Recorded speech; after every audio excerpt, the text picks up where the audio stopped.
participarem dos diálogos regionais para a construção da sistematização das normas eleitorais. Agradecemos a presença de todas as autoridades do Estado do Paraná e autoridades de outros estados que vieram de longe, nesta fria manhã de Curitiba, prestigiar e participar do nosso evento. Nossa capital é fria, porém ela é linda e muito acolhedora. Sejam todos muito bem-vindos. O evento deste dia é de iniciativa da Escola Judiciária Eleitoral do Tribunal Superior Eleitoral e advém do projeto elaborado para o Grupo de Trabalho de Sistematização das Normas Eleitorais, instituído pela presidência do Tribunal Superior Eleitoral, sob a coordenação do ministro Edson Fachin. O evento também aconteceu em Brasília, Rio de Janeiro e São Paulo, finalizando na nossa capital, Curitiba. Iniciaremos esta solenidade com a execução do hino nacional, pelos servidores desta casa, Dirceu e Beatriz. Após, teremos a apresentação da banda Fora da Pauta, banda esta do TRE Paraná, composta por servidores do tribunal, pelo nosso presidente, desembargador Gilberto Ferreira, e pelo nosso vice-presidente e corregedor, desembargador Tito Campos de Paula. Esta banda foi criada por meio de uma resolução neste ano de 2019.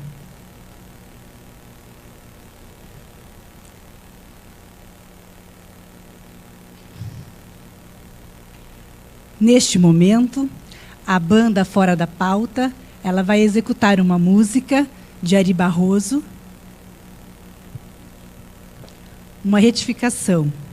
A banda Fora da Pauta vai tocar uma música do Ari Barroso, Aquarela do Brasil, após ouvirmos a execução do nosso hino. Por isso, convido a todos, para em posição de respeito, ouvirmos o nosso hino nacional.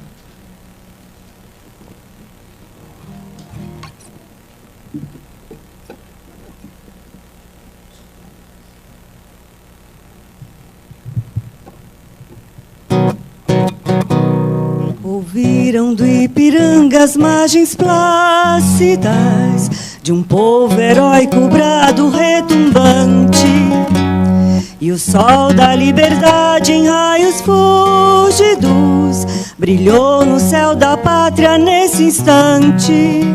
Se o penhor dessa igualdade conseguimos conquistar com braço forte, em teu seio, ó liberdade, desafia o nosso peito à própria morte. Ó pátria amada, idolatrada, salve, salve. Brasil, um sonho intenso, um raio vívido de amor e de esperança a terra desce. Se em teu formoso céu risonho e límpido a imagem do cruzeiro resplandece, gigante pela própria natureza, és belo, és forte, impávido colosso, e o teu futuro espelha essa grandeza. Terra dourada, entre outras mil, és tu, Brasil, ó pátria amada, dos filhos deste solo és mãe, gentil pátria amada, Brasil. Deitado eternamente em berço esplêndido, ao som do mar e à luz do céu profundo, fulguras, ó Brasil, florão da América, iluminado ao sol do novo mundo. Do que a terra mais garrida, teus risonhos, lindos campos têm mais flores, nossos bosques têm mais vida, nossa vida no teu seio mais amores. Ó pátria amada, idolatrada, salve, salve. Brasil de amor eterno, seja símbolo, o lábaro que ostentas estrelado, e diga ao verde louro desta flâmula paz no futuro e glória no passado. Mas se ergues da justiça a clava forte, verás que um filho teu não foge à luta, nem teme quem te adora a própria morte. Terra adorada, entre outras mil és tu, Brasil, ó pátria amada. Dos filhos deste solo és mãe, gentil pátria amada. Brasil.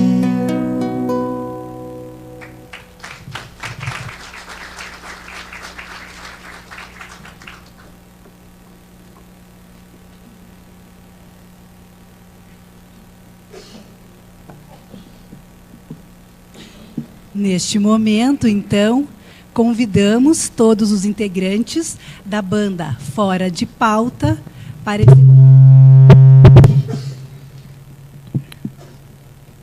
É muita energia hoje aqui no tribunal.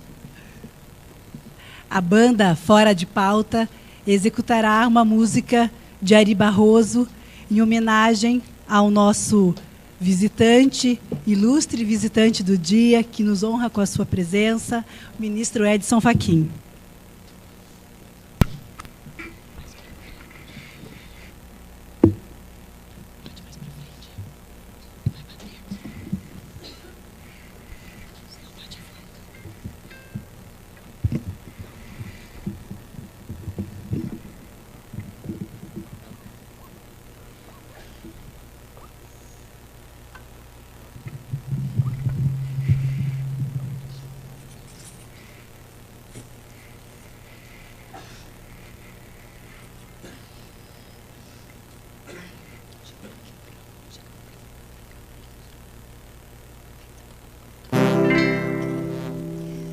Brasil,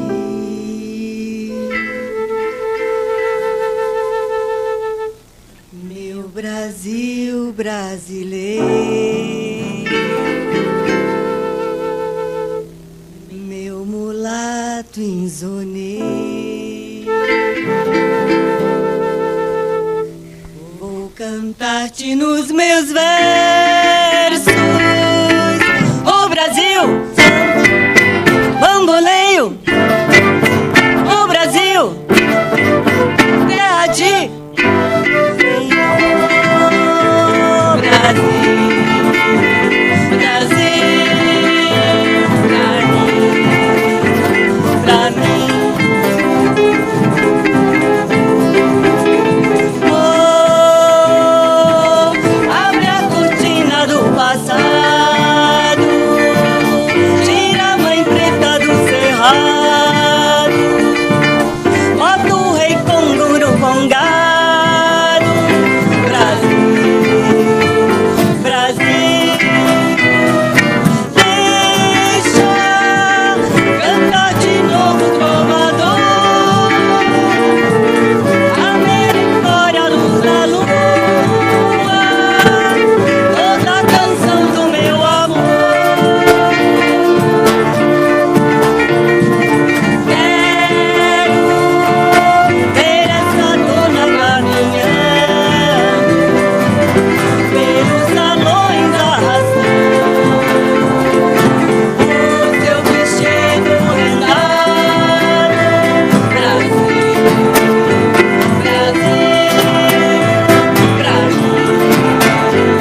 Após a animada e alegre cantoria pelos membros da nossa banda Fora da Pauta, neste momento, convidamos as seguintes autoridades para compor a mesa dos trabalhos.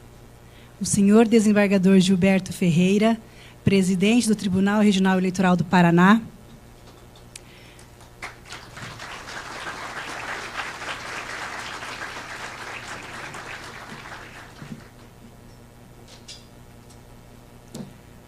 O senhor ministro do Tribunal Superior Eleitoral, Edson Fachin.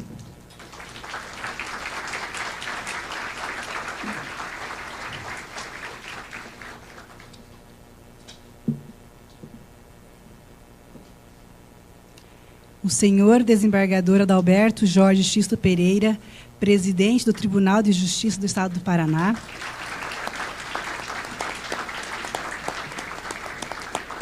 O senhor desembargador Carlos Eduardo Calduro Padim, presidente do Tribunal Regional Eleitoral de São Paulo e presidente do Colégio de Presidentes dos Tribunais Regionais Eleitorais.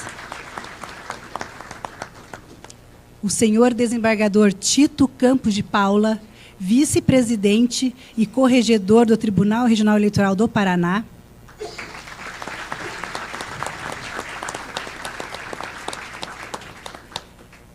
A doutora Heloísa Helena Machado, procuradora regional eleitoral do Paraná e membro desta Corte Eleitoral. O senhor doutor Carlos Alberto Costa Hitzmann, membro da Corte do TRE do Paraná e diretor executivo da EGE deste tribunal.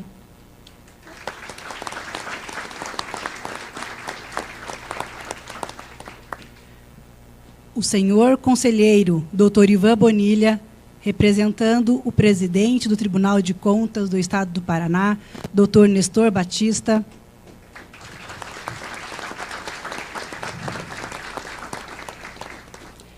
A vice-presidente da OAB Paraná, doutora Marilena Indira Winter.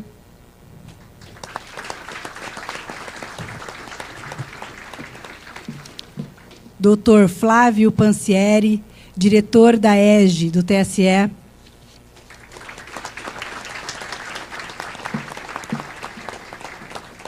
Doutora Ana Carolina Merlin Cleve, advogada, presidente do Instituto Paranaense de Direito Eleitoral, IPRAD.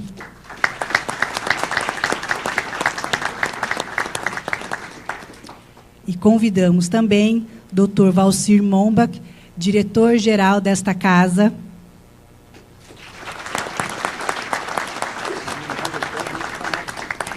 Consignamos ainda a presença do senhor Orlando Pessutti, ex-governador do Estado do Paraná, e do senhor Marcos Aurélio Souza Pereira, assessor da governadoria, representando o senhor governador do Estado do Paraná, Carlos Massa Ratinho Júnior. As autoridades da mesa podem tomar assento aos lugares. Enquanto isso, registramos e agradecemos a presença das seguintes autoridades. Desembargador Fernando Quadros, membro substituto desta Corte. Leandro Rosa, presidente da Comissão de Direito Eleitoral da OAB Paraná. Desembargador José Laurindo de Souza Neto, segundo vice-presidente do TJ Paraná. Nicolau Conquel Júnior, juiz auxiliar do TSE. Jean Carlo Lick, membro efetivo desta Corte. Orlando Fischer Moisés Pessutti, advogado e ex-presidente do IPRAD. Gustavo Suenck Fury, advogado. Rogério de Assis, membro desta Corte. Silva Galese Campelo, promotor eleitoral de São José dos Pinhais. Carolina Deuduc Senes Basso, juíza eleitoral de São José dos Pinhais. Rafael Eugênio Bertoldi, representante do senador Flávio Arnes. Tiago Gagliano, membro substituto da Corte do TRE do Paraná. Neste momento, passamos a palavra ao senhor desembargador Gilberto Ferreira, presidente do TRE Paraná.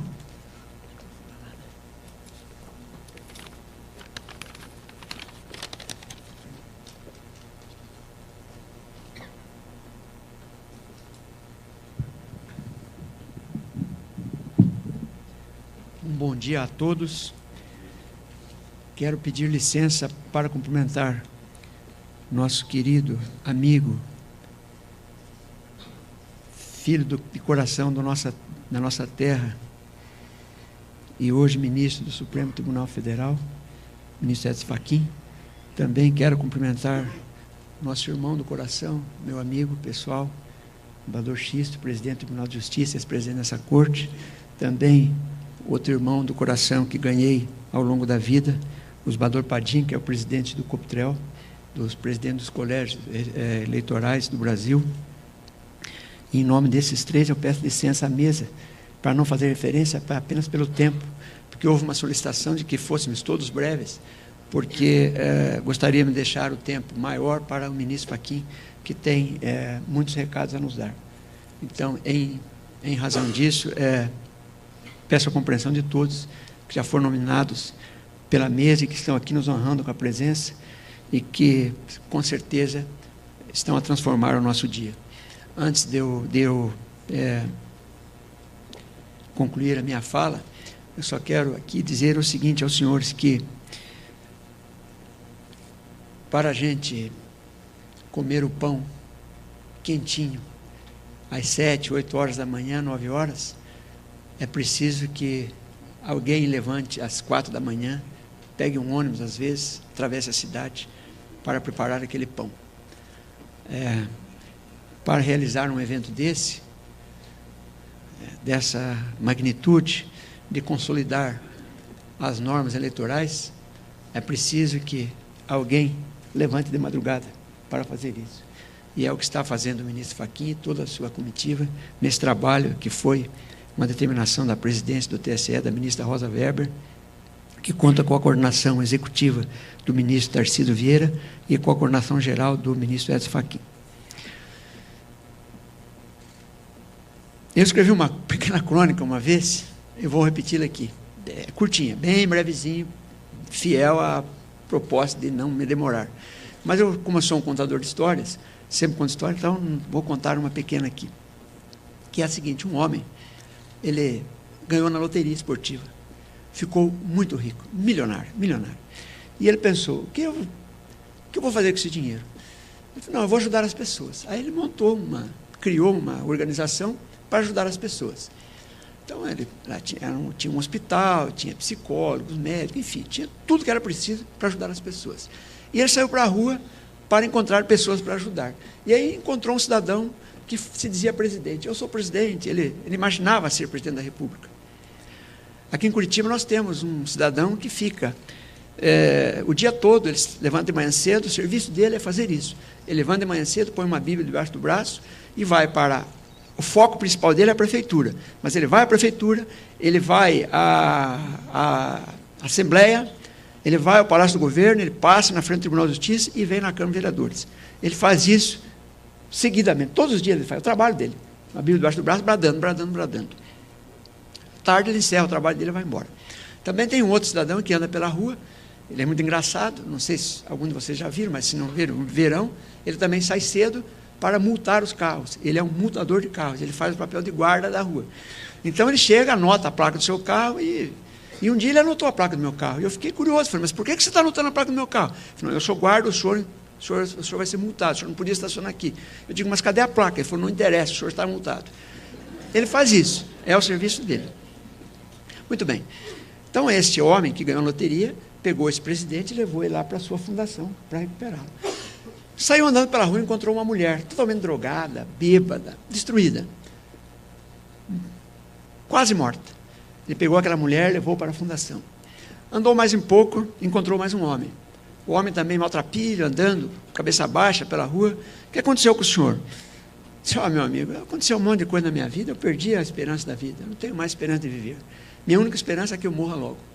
Pegou esse homem, levou lá para a fundação. Enfim, pegou todas as pessoas que ele encontrou e passou a ajudá-las.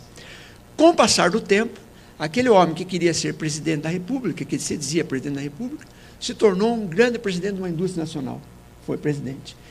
Aquela mulher que era uma drogada, passou a ser uma professora para ensinar pessoas a não usar drogas. Aquele homem sem esperança ele passou a ter esperança, e muito mais do que isso, ele passou a ensinar as pessoas a ter esperança. Então ele anda hoje por todos os lugares do mundo, levar esperança às pessoas. Muito bem, esse homem, então, muito rico, gastou todo o dinheiro com esse trabalho, passou a vida inteira fazendo isso, e ficou velho. Todos nós envelhecemos. Bem velhinho já, abandonado por todos, normalmente também pela família, e foi para um asilo, e ficou lá no asilo.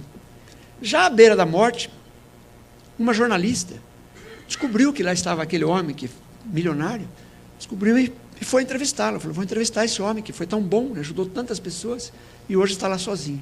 E chegou, ele já estava morrendo. Daí ela pegou e falou assim, o senhor só poderia me falar uma palavra só, pelo menos, uma última palavra, antes do senhor morrer. Eu só queria que o senhor me dissesse que se o senhor ganhasse na loteria, o que o senhor faria de novo? Daí ele falou assim, se eu ganhasse na loteria, eu ia fazer só uma coisa, eu ia ajudar os ingratos, porque talvez o fim deles seja pior do que o meu, que estou morrendo sozinho. Então, ministro Fachin, eu quero dizer que nós aqui do Paraná somos gratos a Vossa Excelência, pela pessoa extraordinária que é, pelo amor que tem pelo Paraná, pela grandeza de pessoa que é. Eu que tive o privilégio de conhecê-lo quando entrou na faculdade de Direito, porque eu estava no primeiro ano, e o hábito, o costume, é de que o do primeiro ano dá um trote nos que ingressam. Então, demos trote no nosso hoje presidente do Supremo. Aconteceu. O nosso ministro, que será presidente do Supremo Tribunal Federal. E depois acompanhei a vida do professor Fachin, fez um trabalho extraordinário nas questões fundiárias do Estado do Paraná, se transformou depois procurador, brilhante professor, mestre, doutor, inclusive meu professor, que tive essa honra. Então, a admiração pelo professor Fachin é muito grande. E essa música que fala do Brasil foi uma pequena maneira que entendemos de homenageá-lo. Aproveito aqui também para dizer que quem levanta às 7 horas da manhã, às 4 horas da manhã, para fazer o nosso pão da nossa banda, é o maestro Dirceu, que corre atrás, que desde o primeiro momento correu atrás dessa banda, comprou essa ideia, uniu todos, e nós pretendemos, em muito breve, talvez provavelmente no final do ano, estamos em estudo ainda, mas pretendemos fazer uma apresentação pública, quem sabe no Teatro Paiol, para o que já estão todos convidados. Com certeza, em novembro, quando isso acontecer, já estaremos bem treinados. Mas eu pediria licença ainda, para encerrar, fazer menção a mais duas pessoas que eu julgo importante.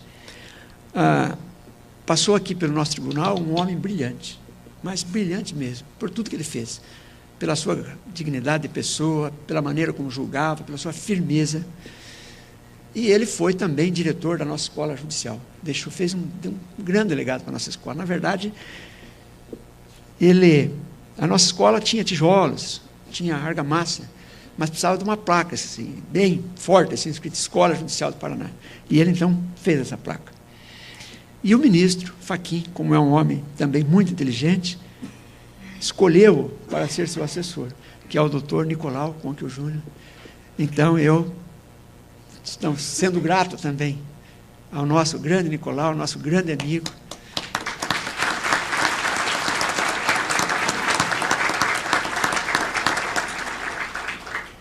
Nicolau, ele joga futebol muito bem, um craque de futebol. Poderia ter sido profissional, eu tenho certeza que no Curitiba Futebol Clube ele jogaria hoje. Hoje, com a idade dele.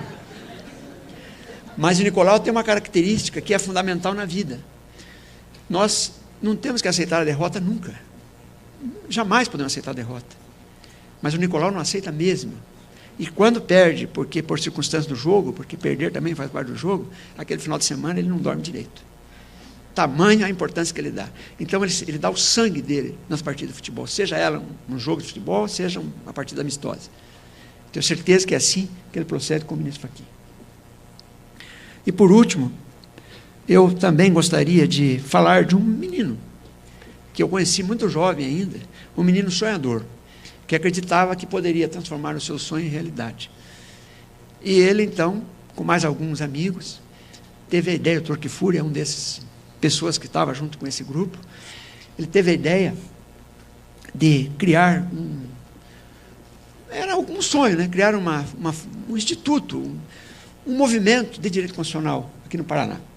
Então, o Dr. Pansieri era esse jovem, trocou ideias com seus amigos e foram trocando ideias, com coragem, levando a ideia para frente e criaram o que é hoje uma extraordinária Academia de Direito Constitucional do Brasil, conhecida em todo o Brasil, com eventos extraordinários, fazendo cursos de pós-graduação.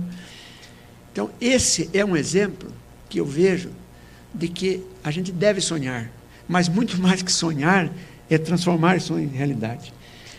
Deus nos dá o sol todos os dias, parodiando aí a nossa poeta Collodi. Ele nos dá o sol todos os dias, mas pouca gente aproveita, não é verdade?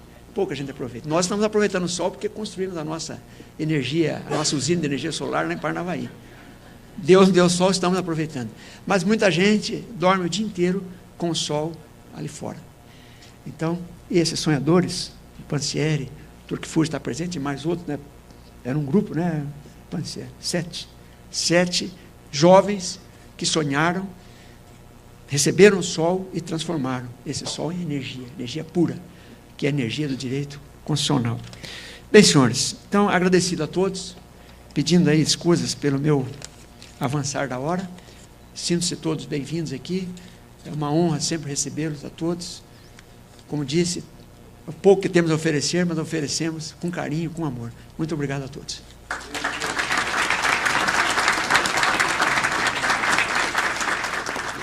Registramos e agradecemos a presença da doutora Flávia da Costa Viana, juíza da 4ª Zona Eleitoral de Curitiba. E para que não haja atrasos no decorrer do dia, a organização do evento solicita a quem fará uso da palavra para que, se possível, utilize no tempo de até 3 minutos. Com a palavra, o senhor presidente da égide do TSE, Dr. Flávio Pansieri.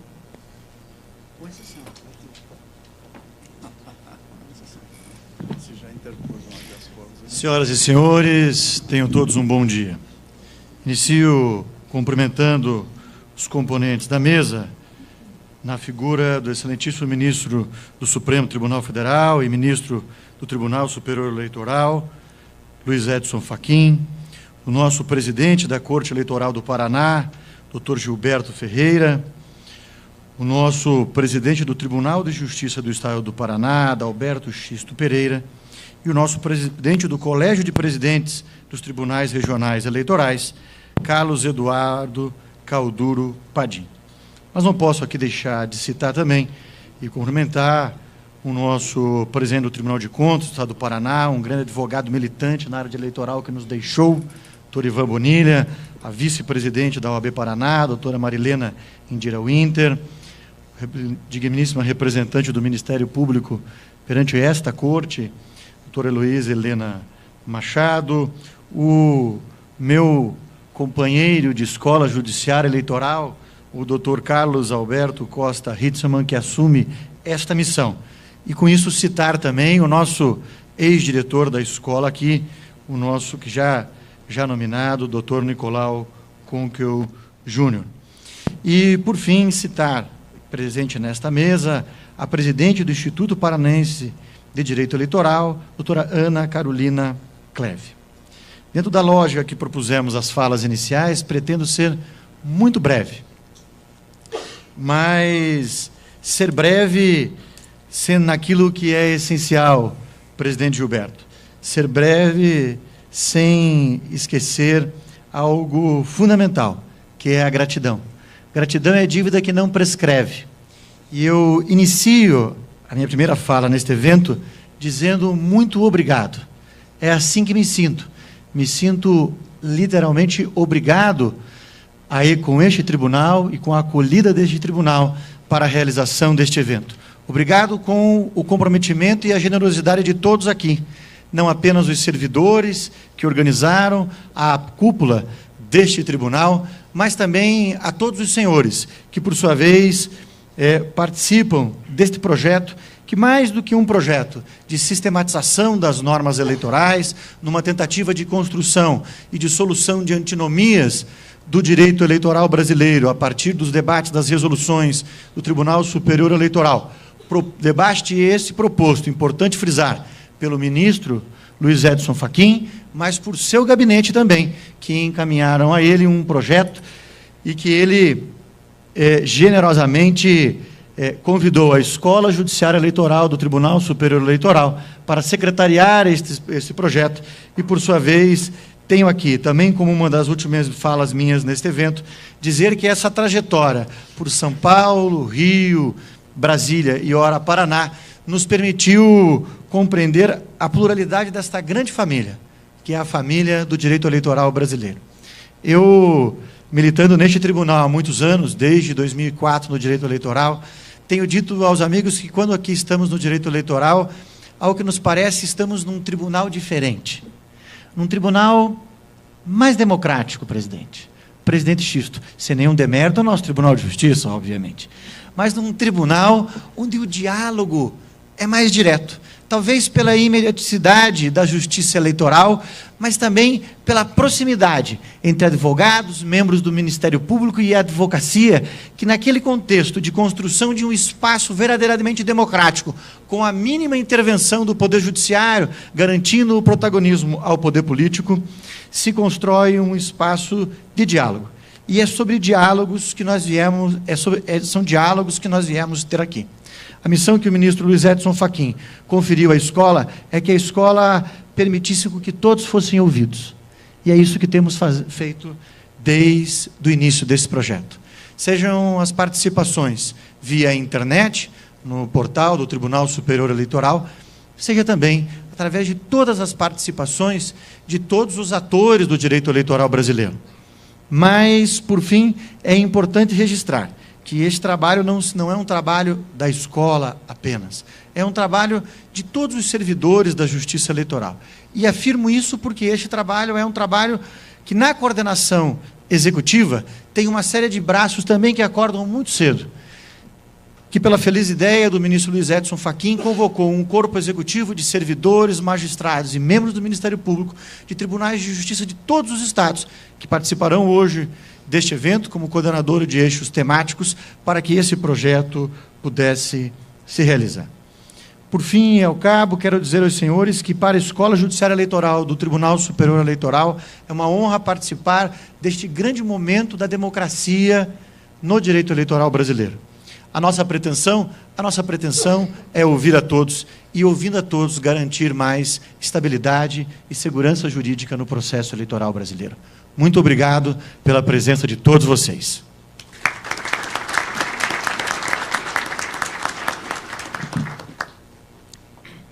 Convidamos a fazer o uso da palavra o senhor diretor executivo da EJE deste tribunal, Dr. Carlos Alberto Costa Hitzmann.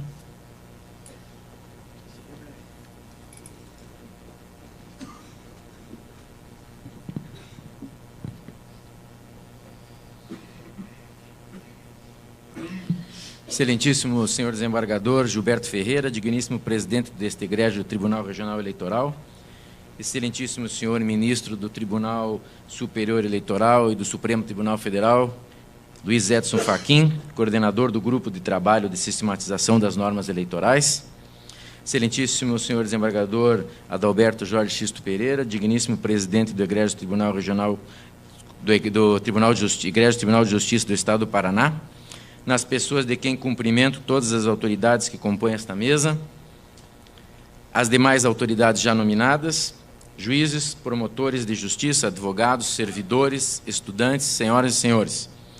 Um cumprimento especial ao meu amigo Nicolau Conquil Júnior, que já esteve à frente de nossa escola judiciária, deixou esse legado, que deu continuidade através do Dr. Antônio Franco Ferreira, e agora esta incumbência que me foi dada pelo nosso presidente Gilberto Ferreira.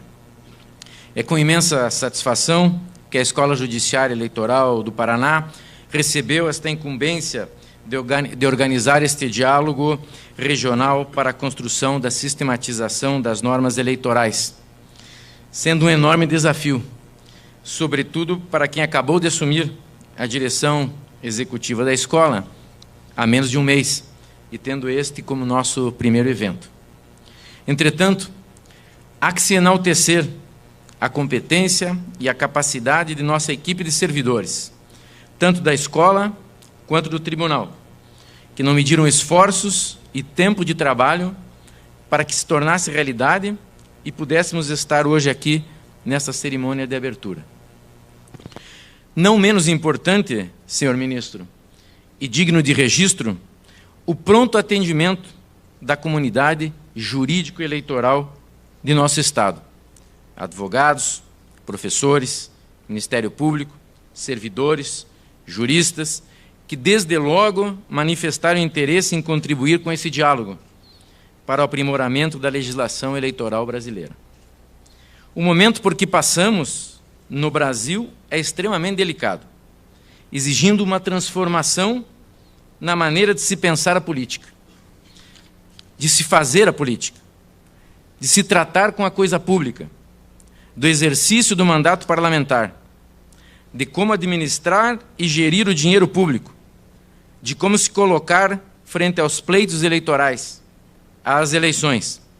Não se pode mais admitir os métodos outrora utilizados para se alcançar o mandato para os cargos eletivos. É lamentável que ainda nos deparemos com pessoas que tratam o mandato como de sua propriedade, a serviço dos seus interesses, tendo como aceitável o princípio que os fins justificam os meios para alcançá-lo. Há que se modificar este estado de coisas, de modo que as leis eleitorais, a justiça eleitoral, esteja permanentemente em sintonia com o atual, com o hoje, com o avanço tecnológico, esteja em constante transformação, transformando-se através da sistematização de suas normas, a fim de melhor compreendê-las, debelando eventuais conflitos. Sejam todos bem-vindos, em nome da Escola Judiciária e do Tribunal Regional Eleitoral do Paraná, e que possamos ter um dia de muito trabalho e resultados positivos. Obrigado.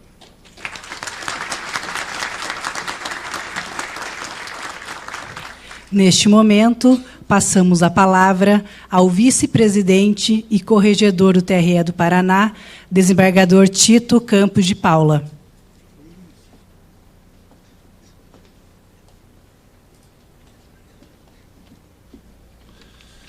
Bom dia a todos. Em razão da preciosidade do tempo, eu passo logo a minha fala.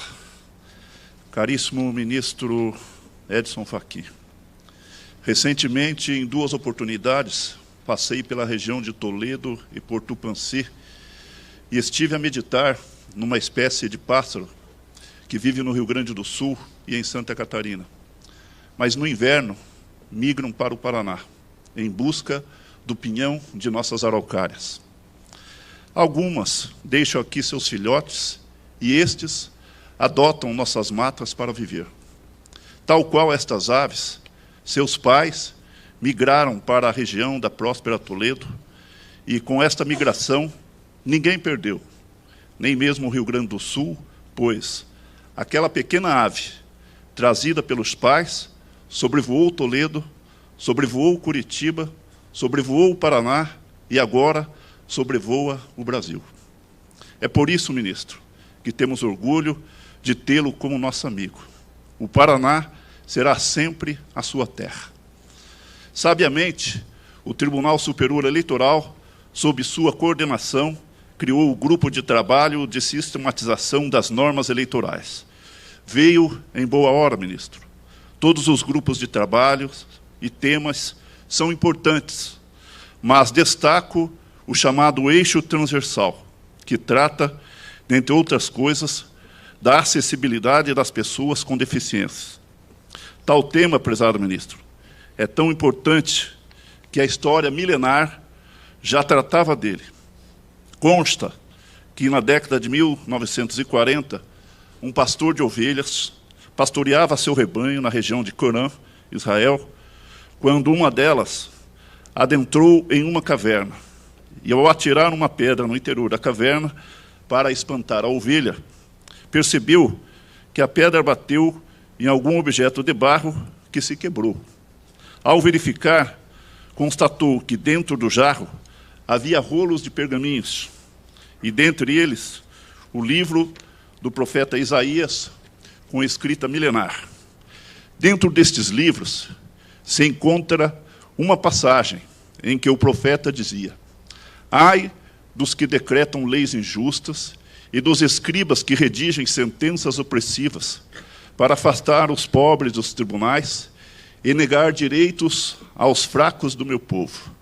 Mais adiante, vaticinando o que haveria de ocorrer no futuro, para se corrigir as injustiças observadas, Isaías predisse com autoridade, aspas, dizei aos turbados de coração, esforçai-vos, não temais. Então, os olhos dos cegos serão abertos, e os ouvidos dos surdos se abrirão. Então os coxos saltarão como cervos, e a língua dos mudos cantará, porque águas arrebentarão no deserto e ribeiros do ermo. Fecho aspas. Sem dúvida alguma, estava-se aqui a falar da acessibilidade física aos tribunais, por parte dos portadores de deficiência. Algo que parecia impossível e improvável, um verdadeiro milagre, aconteceu. Olhos de cegos estão sendo abertos através do braille e das tecnologias que os permitem ler, escrever e até mesmo ter não apenas acesso, mas se tornar membro de nossos tribunais, como temos exemplo aqui no Paraná. Pessoas com dificuldades ou impossibilidade de locomoção, foi-lhes possibilitado se locomoverem. Ouvidos de surdos se abriram através de tecnologias e falando através da linguagem brasileira de sinais, Libras, que estamos aqui a contemplar. O milagre aconteceu e o esforço deve continuar para que a acessibilidade se torne uma realidade na vida do maior número de pessoas portadoras de deficiência, para que todos possam cantar. Águas estão se arrebentando no deserto e ribeiros brotando no ermo. Este diálogo e estes grupos de trabalhos, ministro, demonstram que a justiça eleitoral faz parte deste esforço. Prossigamos sem temer.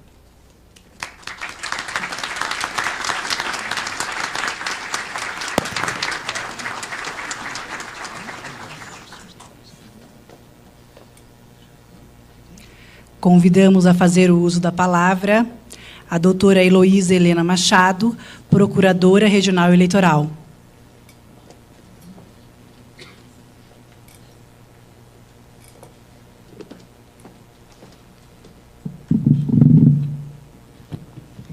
Bom dia a todos e a todas. É sempre uma satisfação muito grande estar aqui, rodeada por todas essas pessoas especiais. Então, peço licença a todos para cumprimentar o ministro e, cumprimentando Vossa Excelência, sintam-se todos cumprimentados. A Escola Judiciária Eleitoral do Paraná me cativou desde que entrei aqui pela excelência do trabalho desenvolvido desde a época do Dr. Nicolau, passando pelo Dr. Antônio Franco e agora com o Dr. Carlos Alberto.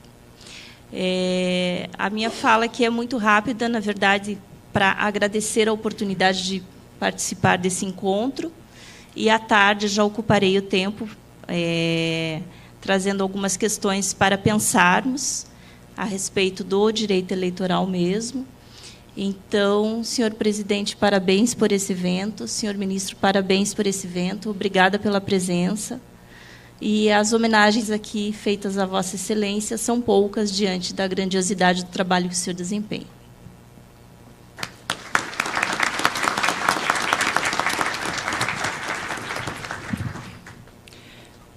Com a palavra, a presidente em exercício da OAB Paraná, doutora Marilena Indira Winter.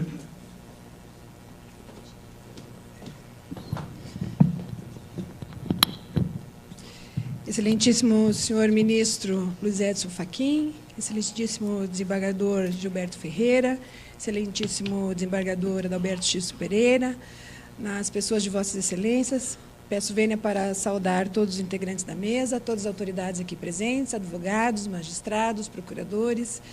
Dizer que, em nome da OAB do Paraná, com muita satisfação, venho participar dessa abertura dos diálogos para a construção da sistematização da legislação eleitoral e destacar, face à exiguidade do tempo, e em respeito também ao tempo dos demais oradores, especialmente porque todos viemos aqui também para ouvir as palavras do ministro Fachin, destacar que, diante de uma sociedade em que se desafia especialmente a apreensão da complexidade, este é um evento que merece elogios e merece o nosso profundo respeito e a participação. Compreender que, diante de uma sociedade complexa, nós necessitamos olhar para a diversidade e apreender as diferentes ideias, os diferentes modos de pensar. E, diante de um sistema normativo que apresenta suas antinomias, apresenta também suas regionalidades, trata-se de um grande desafio e, especialmente, um empenho digno de elogio no que diz respeito a um método. É disso que se trata e é nisso que nós nos irmanamos ao tribunal e nos irmanamos também à escola judiciária, e no sentido de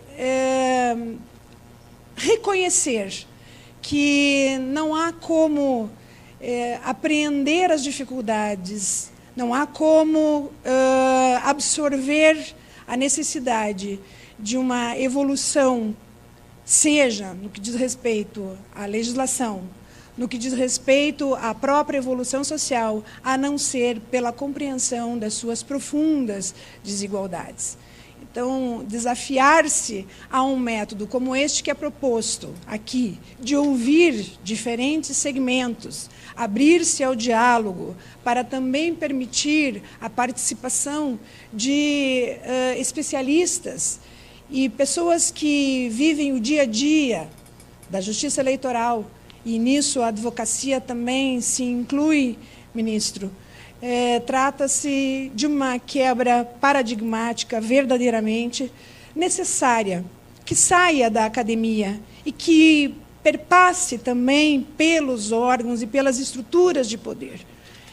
No tribunal que se dispõe a criar as plenas condições para o exercício pleno da democracia, trata-se de medida absolutamente necessária, que a sua própria construção normativa e que a reedificação de suas normas passe também por uma perspectiva de diálogo e por uma perspectiva que procura vivenciar o sentido verdadeiro de uma democracia, mas uma democracia que se faz com direitos, e não uma democracia vazia de direitos, e assim, reciprocamente, que os nossos direitos possam ser assegurados também por um viés verdadeiramente democrático, e nós possamos, assim, juntos, todos nós que estamos ocupando espaços de poder, construir e edificar a nossa república de uma forma genuína e verdadeira. A OAB do Paraná tem a imensa satisfação de fazer parte e, mais uma vez, de cumprimentar a todos por essa brilhante iniciativa. Muito obrigada.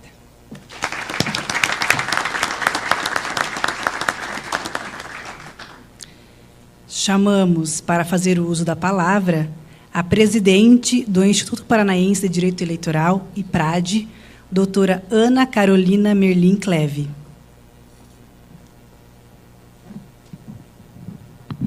Bom dia, excelentíssimo ministro Luiz Edson Fachin, excelentíssimo presidente do TRE, Gilberto Ferreira, demais autoridades, colegas advogados e servidores. Destaco aqui e parabenizo a iniciativa do gabinete do ministro Edson Fachin pelo desenvolvimento desse trabalho tão profícuo, um trabalho com tanta qualidade. E aqui eu também gostaria de destacar a atuação dos servidores dessa Justiça Eleitoral, sobretudo da atuação da Poliana, da Denise, Basílio e Lara, que aqui estão presentes. Aliás, friso aqui que a Justiça Eleitoral tem um corpo de servidores dos mais qualificados. Dá orgulho mesmo verificar o quanto são competentes e o quanto contribuem com a nossa sociedade. Também gostaria de frisar aqui o orgulho do IPRAD, falo aqui em nome de todos os membros, por Curitiba ter sido escolhida uma das capitais para fazer as demais edições. Sem dúvida, Curitiba é o berço do direito eleitoral. Aqui acontece um dos maiores congressos do Brasil, onde a gente recebe tantos profissionais, juízes, ministros, membros do Ministério Público, advogados e professores. Então, nos sentimos orgulhosos pela escolha e reconhecimento dessa capital para acontecer a segunda edição do evento.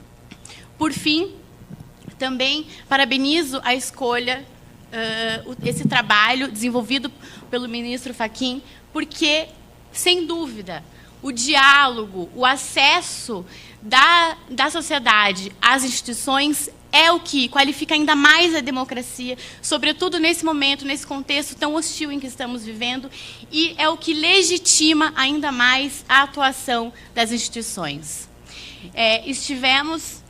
O IPRAD esteve presente na primeira edição, no Tribunal Superior Eleitoral, e foi um trabalho muito proveitoso, e esperamos que aqui também o trabalho seja proveitoso também, e muito válido e rico, com contribuições da comunidade acadêmica, de juristas e dos servidores. Muito obrigada e, então, um bom evento a todos.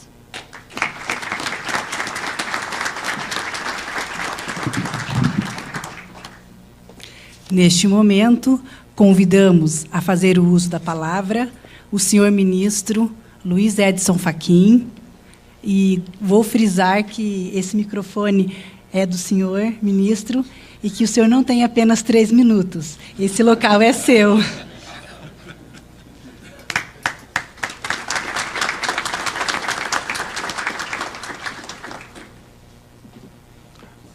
Senhoras e senhores, bom dia.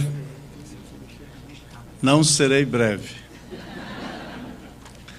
Mas antes de principiar, que me parece oportuna seja dita a comunicação que trago, quero agradecer aos presidentes Gilberto e Xisto, e especialmente o Gilberto Ferreira, por nos acolher aqui neste Tribunal Regional Eleitoral, uma acolhida a qual se irmana o Tribunal de Justiça do Estado do Paraná, e que já tem como precedente auspicioso e de sucesso o evento realizado no Tribunal Regional Eleitoral de São Paulo, desembargador Calduro Padim, que aqui se encontra presente.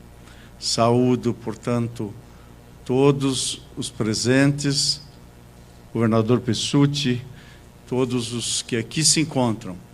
E, de modo especial, quero me permitir fazer uma pequena digressão inicial. O desembargador Tito me fez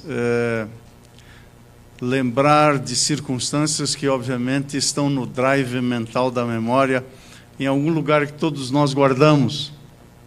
E agradeço a sensibilidade de ter trazido esta memória, porque se conhecer o passado é, de algum modo, libertar-se. Quem não conhece o passado não tem raízes e desliza sobre o imaginário do presente. E agradeço imensamente.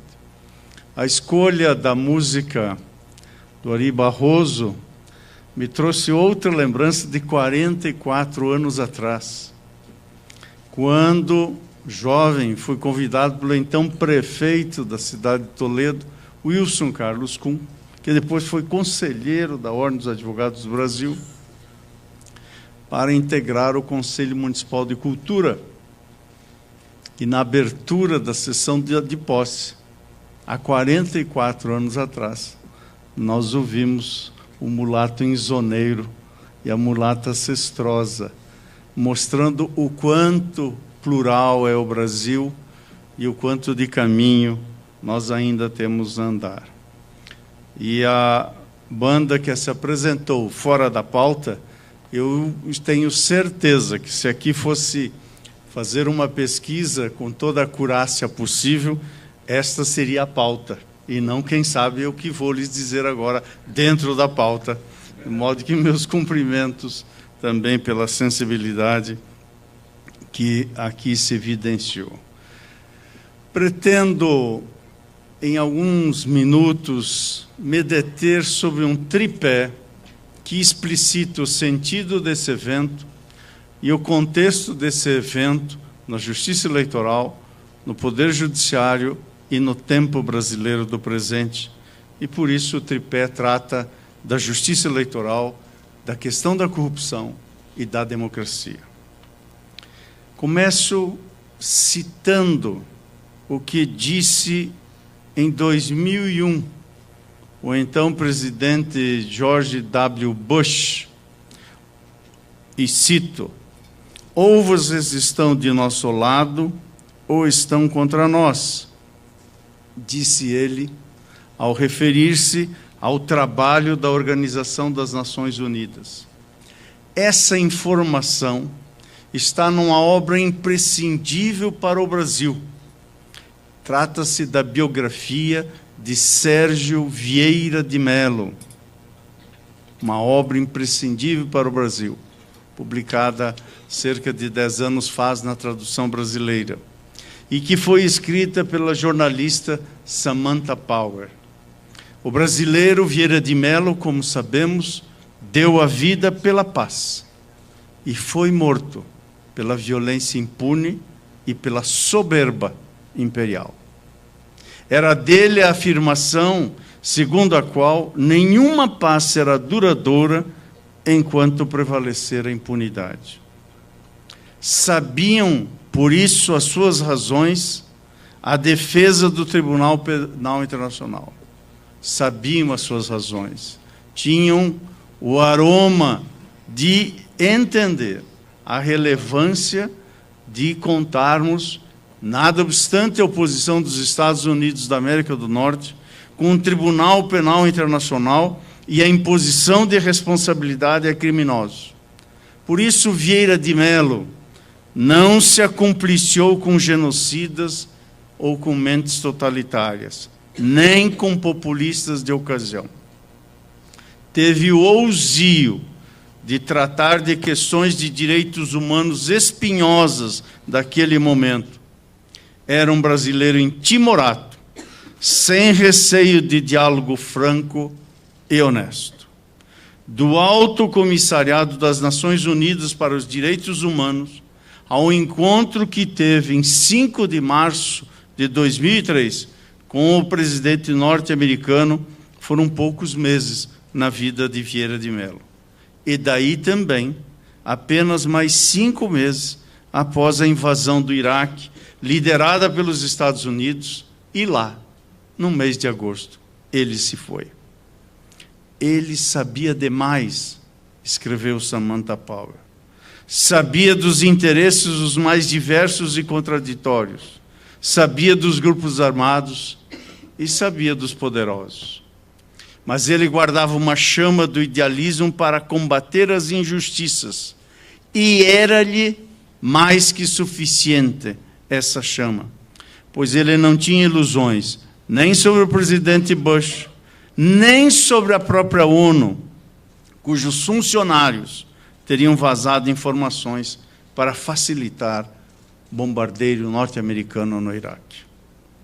A ditadura militar no Brasil fez da primavera de 1969 o outono da vida diplomática do pai de Sérgio, o diplomata Arnaldo Vieira de Mello.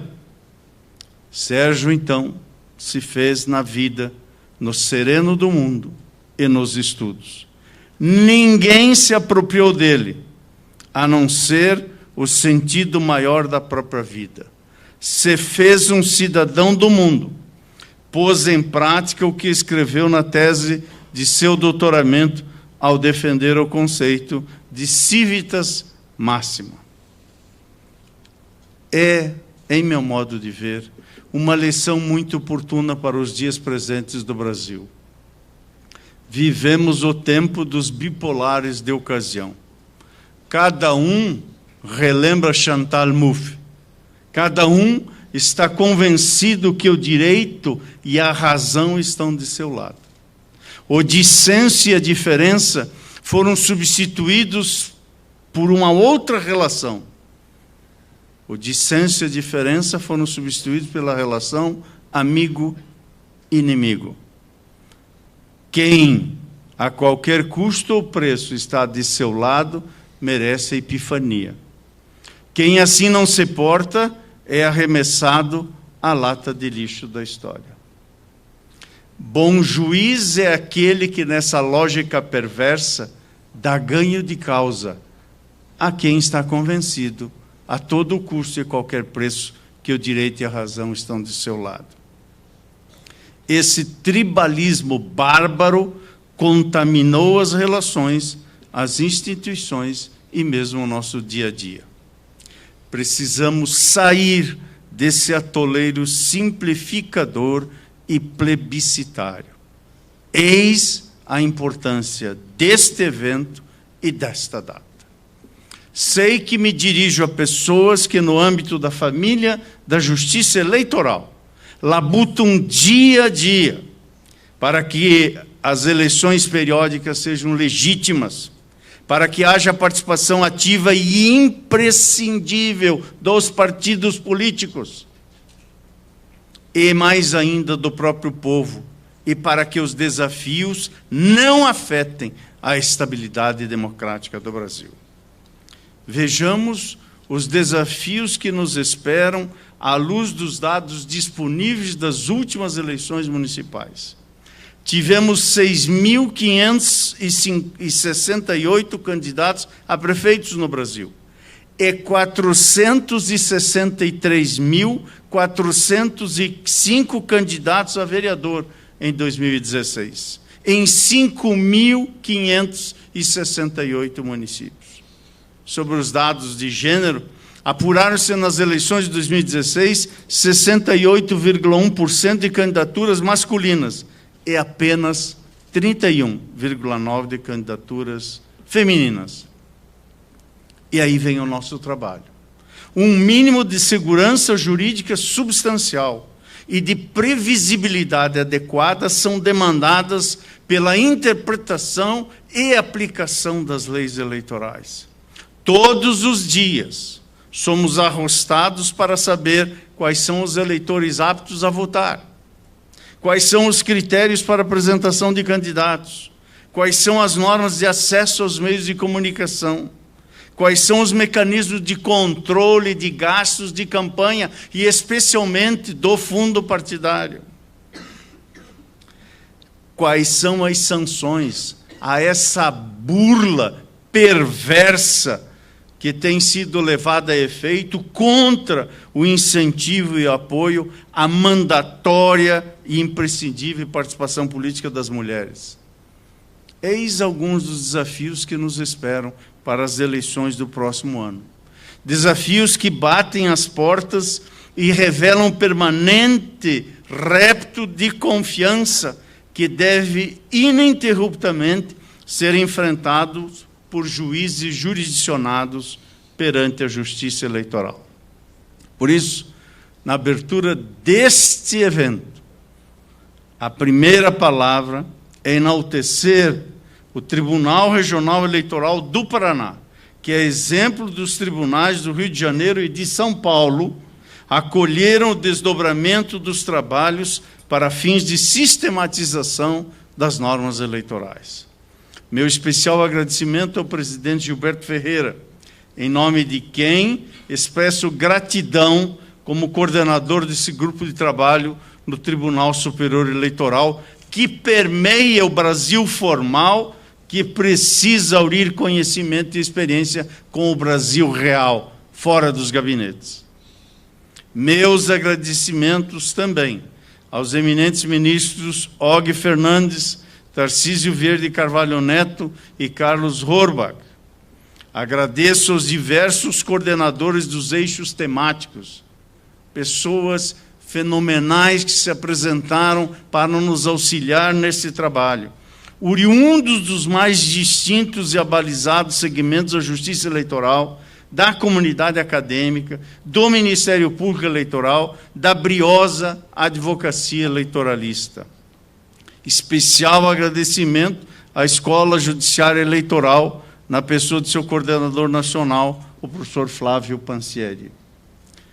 À professora Poliana, que aqui se encontra, Poliana Pereira dos Santos, e ao juiz Nicolau Conque Júnior, que integram o nosso gabinete no Tribunal Superior Eleitoral, a minha gratidão. Deram-me pés para andar nessa matéria. Hoje, neste evento, finalizaremos a segunda etapa da tríplice cronologia que nós nos propusemos a levar a efeito sobre essa sistematização. Começamos em fevereiro e vamos encerrar no dia 30 de setembro, quando entregarei o resultado do trabalho à presidente Rosa Weber às 18 horas, como já agendado. Por isso, almejo tenhamos aqui uma profícua jornada de afazeres. E para começar os trabalhos, até este momento estava fazendo a introdução, para começar os trabalhos, irei dissecar, presidente Gilberto, 4 questões que me parecem relevantes serem postas no conjunto desses afazeres. Eis a primeira que desejo tratar. Falemos um pouco das nossas 3 décadas da Constituição de 88. Para ser justo com o texto constitucional, é preciso reconhecer que, a despeito de suas emendas, que, de modo quiçá surreal, já ultrapassaram a centena, a Constituição ainda assim foi e tem sido capaz de enfrentar os maiores desafios à estabilidade institucional do país, sejam desafios oriundos de causas políticas, sejam de causas econômicas. Crise institucional não nos faltou nesses 30 anos. Vamos a alguns exemplos. Ainda debutando na implementação de suas promessas, a primeira eleição direta para presidente da República, após o período de exceção, desembocou em renúncia do presidente da República em meio a um processo de impeachment. Com o país governado sucessivamente por vice-presidentes, questionava-se até mesmo o modelo político ideal para o Brasil. No entanto, verificou-se nas eleições seguintes um quadro político mais estável, talvez em grande parte tributário de uma estabilidade econômica com o estancamento da hiperinflação, com 2 presidentes eleitos cumprindo seus mandatos. Não tardou, porém, para que essa trajetória de estabilidade sofresse nova solução de continuidade, com mais um processo de impeachment, desta vez concluído com o controvertido afastamento da primeira mulher eleita presidente do Brasil. Entre mentes, o quadro de instabilidade institucional. No mesmo período, destacam-se os sucessivos escândalos de corrupção, dentre outros, pelas cognominações midiáticas que receberam, e cito-as, tal como ficaram conhecidos: esquema PC Farias, anões do orçamento, mensalão, Lava Jato com seus inúmeros dobramentos, entre dezenas de outros, que desafiaram a confiança do eleitor no sistema democrático. Isso nos leva a uma primeira interrogação. A arquitetura política do país, que adotou um presidencialismo de coalizão, combinado com pluripartidarismo, que não tem sido capaz de garantir a governabilidade, passa a ser ele mesmo um indutor privilegiado de crises sucessivas? A resposta não deixa de ser, ao menos em parte, sem maior erro, afirmativa. Aliado a tudo isso, observa-se um crescimento acentuado da complexidade típica de uma sociedade cada vez mais plural. A emergência de novos sujeitos sociais, existentes no passado, mas até então invisíveis ao direito, e a necessidade de acomodação e convivência das mais diversas visões de mundo deram nascimento a demandas que começaram a escapar aos meios de solução tradicional do direito. Com a emergência dessas novas vozes, o esquema cômodo e simples da subsunção dos fatos à norma já não era mais capaz de dar resposta às questões daí provenientes. Distantes da solução do tudo ou nada, essas demandas que assumem cada vez mais a forma de reivindicações, geraram um resultado mais que previsível. Expuseram o Poder Judiciário à legítima crítica social. Afinal, decisões pautadas pela maximização de direitos estão mais suscetíveis ao juízo de contingência e, por consequência, à recriminação. Reações às decisões judiciais passam a ser, como são hoje, cada vez mais recorrentes, amplificando o manancial de instabilidade. Esses momentos, que já foram designados pelo professor José Rodrigo Rodrigues como momentos de alta voltagem política, esses momentos de alta voltagem e certo esgarçamento da textura democrática alcançaram e alcançam o seu ápice no período eleitoral. E é por isso que a justiça eleitoral, tal como uma represa, de quando em quando abre as suas comportas. É nessa etapa que as forças políticas se entrechocam e reclamam um árbitro neutro, imparcial, que seja capaz de legitimar o resultado da vontade popular. Não raramente, as eleições servem para evitar a permanência de uma crise e a justiça eleitoral tem, portanto, a difícil e relevante tarefa de não a prolongar. Eis aqui o papel da justiça em geral e da justiça eleitoral de modo especial. Evitar a criminalização da política.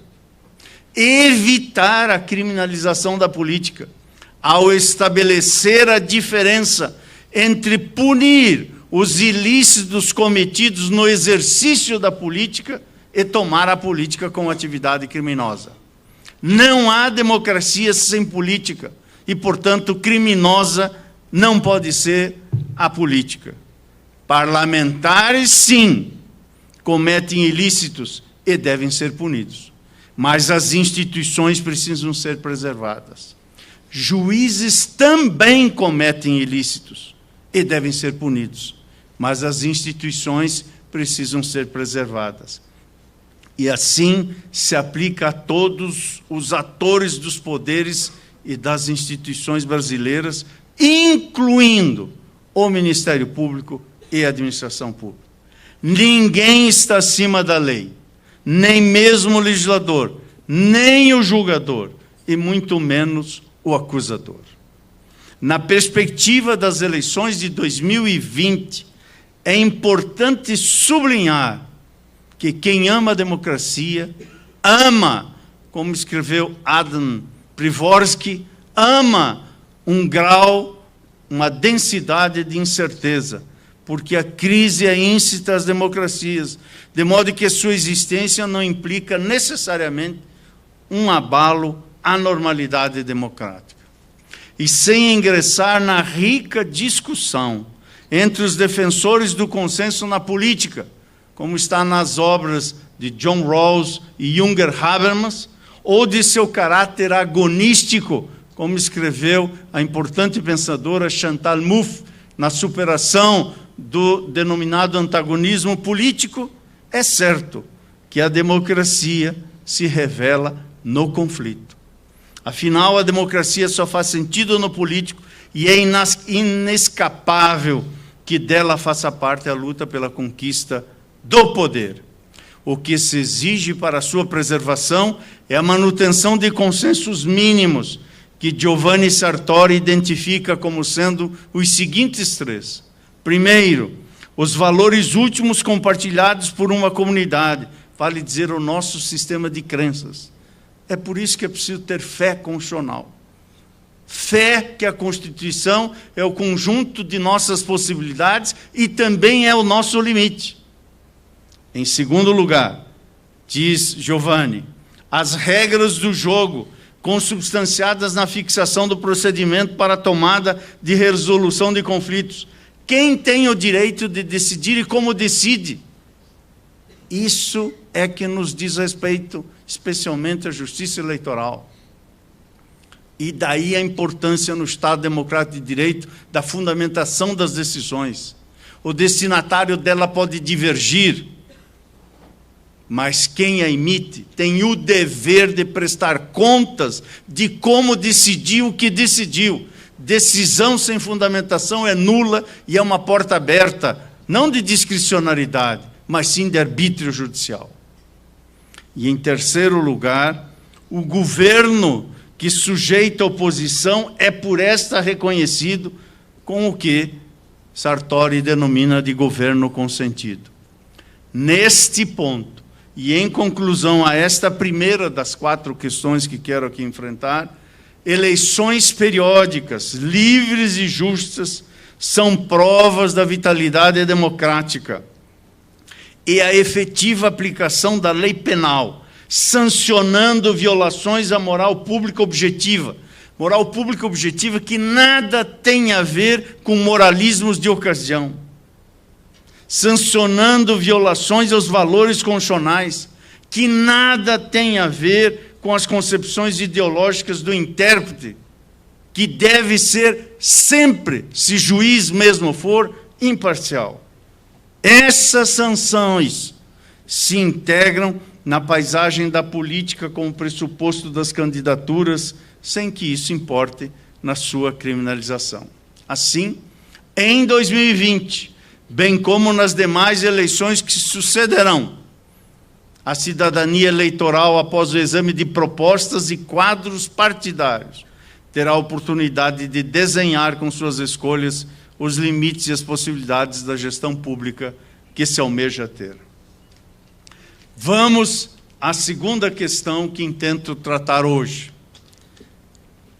Diz respeito à função da justiça eleitoral nesses tempos, como se denomina na palavrinha da moda, de backlashes, de reações e retrocessos, e de garantia de direitos fundamentais num estándar mínimo protetivo.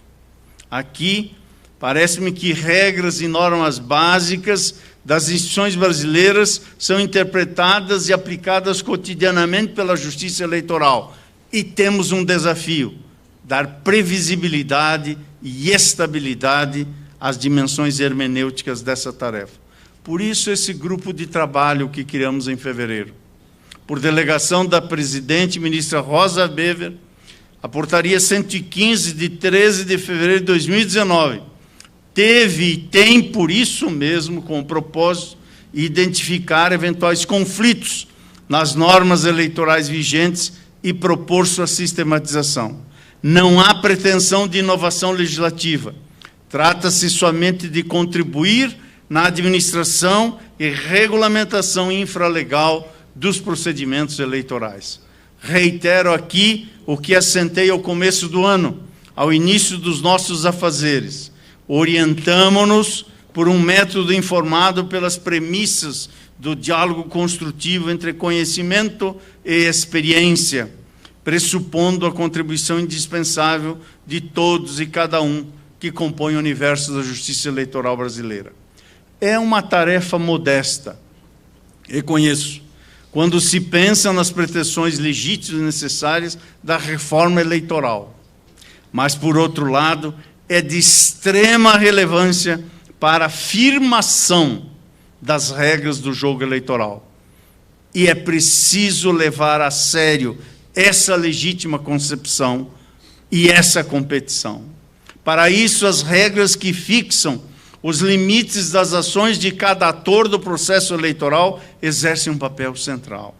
E uma qualidade desse sistema de regras deve ser a certeza.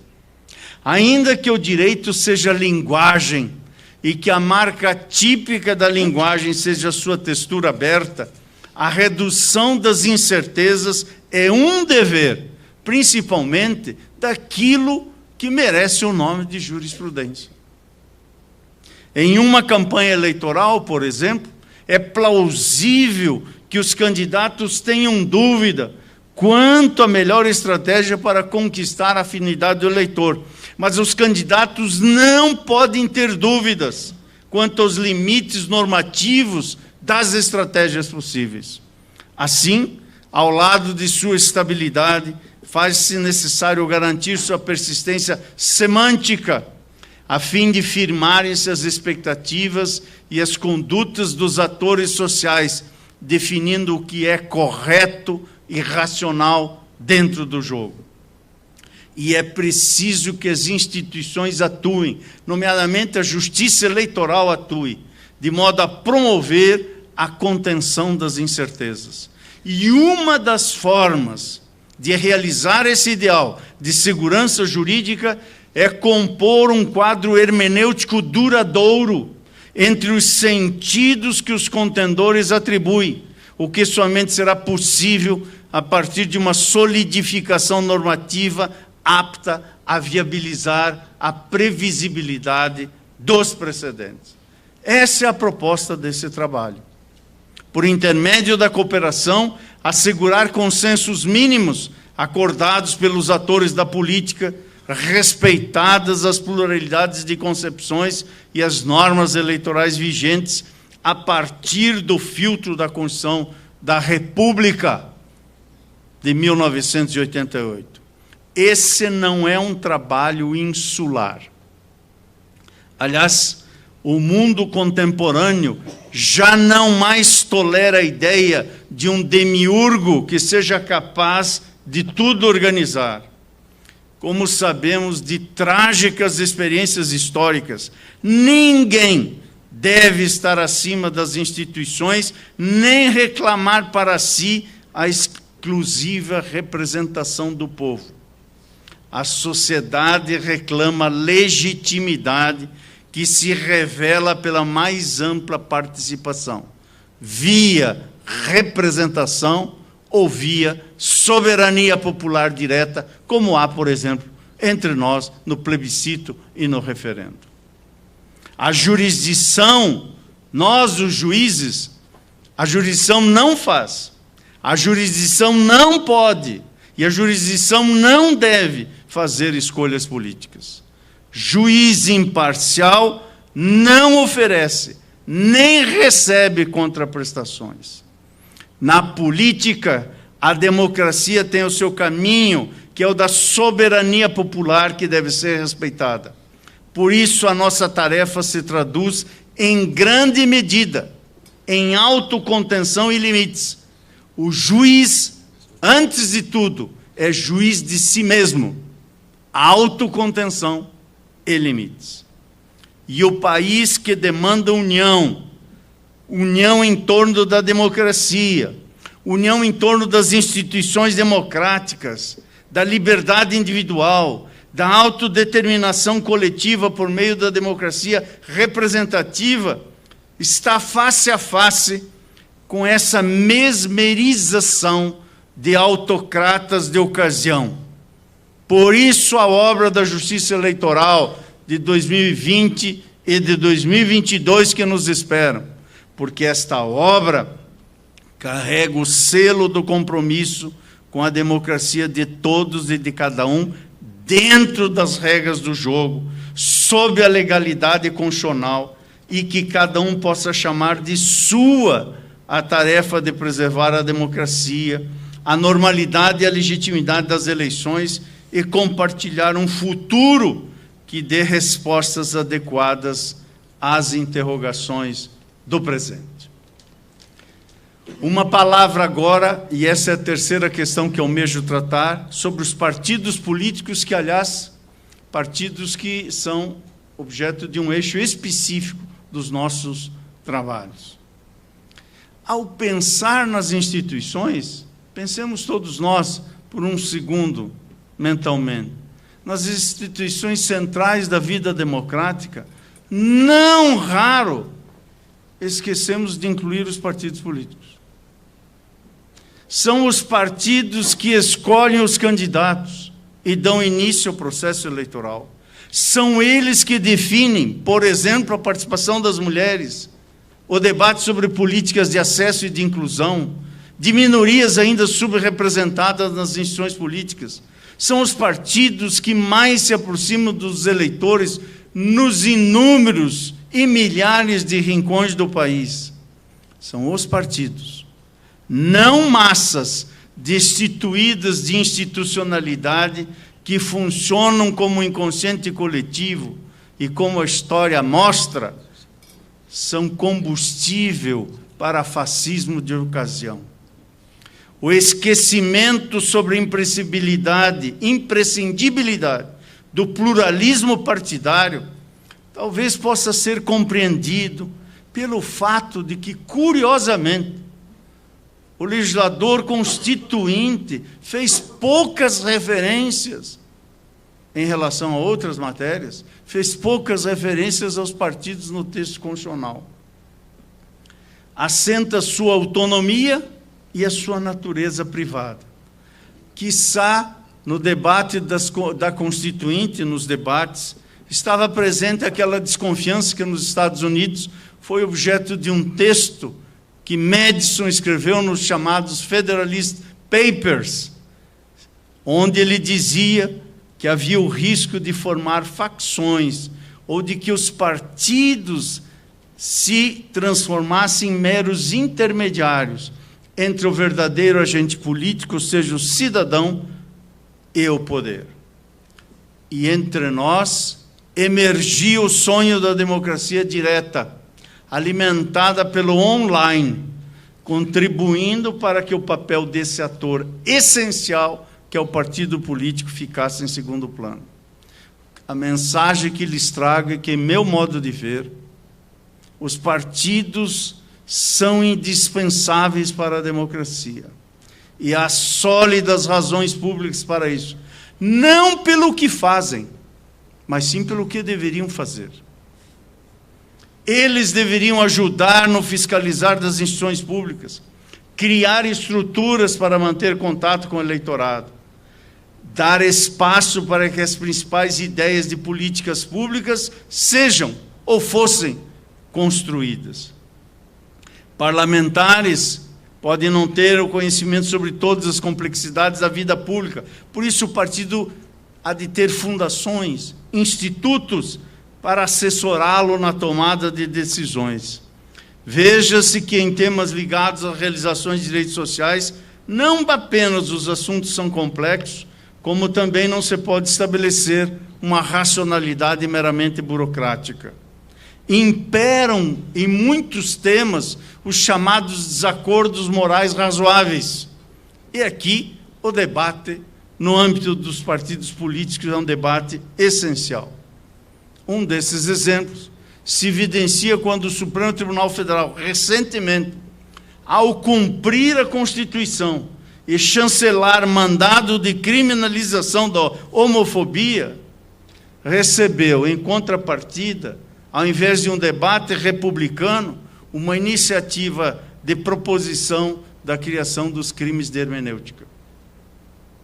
Mas, nada obstante isso, são os partidos que deveriam ajudar no controle da administração, sem almejar vantagens indevidas. Isto porque, quando suas ideias são convertidas em leis, são eles que fiscalizam sua implementação. São os partidos que devem manter os eleitores motivados e engajados nos intervalos entre as eleições. Estou profundamente convencido que a democracia brasileira não pode deslembrar que o jogo político é um jogo coletivo. Que nós não nos esqueçamos do papel de cada uma dessas instituições na consolidação da democracia brasileira. E não apenas dos partidos, como também a função imprescindível da liberdade de pensamento, da liberdade de expressão, da liberdade de comunicação. A liberdade somente se protege com mais liberdade. Nenhuma regra sobre as denominadas fake news pode abrir a menor brecha à censura ou à democracia. E, portanto, esta terceira quadra de reflexão diz respeito à essencialidade dessas instituições. Para finalizar, trato da quarta e última questão que reputo vital para a democracia brasileira, que é o papel do judiciário, especialmente de cortes superiores, como o Tribunal Superior Eleitoral e o Supremo Tribunal Federal. Alguns poderiam pensar que a missão de preservar a Constituição é exclusivamente atribuída ao Supremo Tribunal Federal. Não é. E se for, é uma visão equivocada. Não é o Supremo que detém a última palavra sobre o projeto da Constituição. Tanto assim que é o Congresso, o Parlamento, que pode emendá-lo e alterá-lo. O tribunal é, no máximo, copartícipe da tarefa de distribuir confiança nas instituições. E este me parece o X da questão. Confiar ou não nas nossas instituições. Em linguagem jurídica, no âmbito das cortes superiores, especialmente do Supremo, costumamos expressar decisões como margem de discricionariedade, autonomia, competência, prerrogativas, controle de constitucionalidade ou de legalidade, entre outras. Ao utilizar essa linguagem, e somente quando a utiliza, fala o Supremo por último. Mas é somente quando falamos da linguagem jurídica.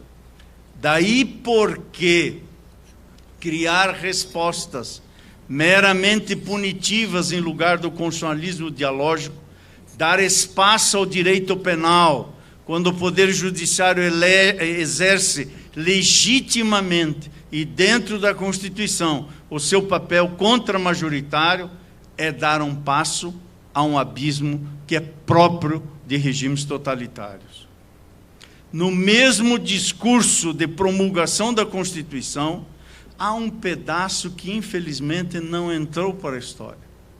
Há um pedaço do discurso de Ulisses Guimarães que, infelizmente, não entrou para a história, mas me permito ler 5 linhas. Disse o então presidente da Assembleia Nacional Constituinte, cito entre aspas, a vida pública brasileira será também fiscalizada pelos cidadãos, do presidente da República ao prefeito, do senador ao vereador. A moral é o cerne da pátria. A corrupção é o cupim da República. República suja pela corrupção impune, toma nas mãos de demagogos que, a pretexto de salvá-la, a tiranizam. Não roubar, não deixar roubar, pôr na cadeia quem roube. Eis o primeiro mandamento da moral pública. Ulisses Guimarães, 5 de outubro de 1988.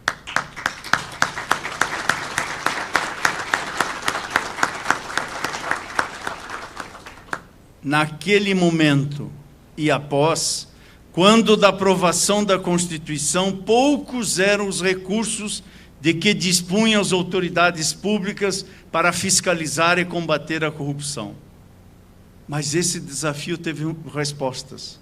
E essas respostas são bem ilustradas pela cooperação entre diversas instituições brasileiras. Avançamos nesse campo, sem dúvida alguma. Logo, em 1991, 3 anos após a promulgação da Carta, o Brasil ratificou a Convenção contra o Tráfico Ilícito de Entorpecentes, que exige dos Estados a criminalização da lavagem de dinheiro. E, a fim de cumprir esse compromisso assumido, o Congresso brasileiro aprovou a Lei 9.613, em 97, que criou o tipo de lavagem de dinheiro. Em 2006, o Brasil ratifica a Convenção de Combate à Corrupção. Novas leis são aprovadas e até mesmo a legislação de lavagem de dinheiro é aprimorada. Em cada um desses movimentos, o que fez o Congresso Nacional? Concedeu maiores poderes para que o Ministério Público e a Polícia Federal possam fiscalizar, assim como limitaram os direitos dos recursos que os condenados podem dispor. Muitos desses avanços legislativos se devem a louváveis iniciativas, especialmente de 2 presidentes da República legitimamente eleitos após 1988 e que ambos cumpriram seus mandatos. E a cada um desses passos, o Supremo Tribunal Federal foi chamado a responder sobre os limites e, portanto, sobre a confiança que o processo criminal depositava em cada uma dessas instituições. Seguindo parâmetros expressos em linguagem jurídica, o que fez o Supremo nessas 3 décadas? Fixou as hipóteses em que a investigação do Ministério Público pode ocorrer.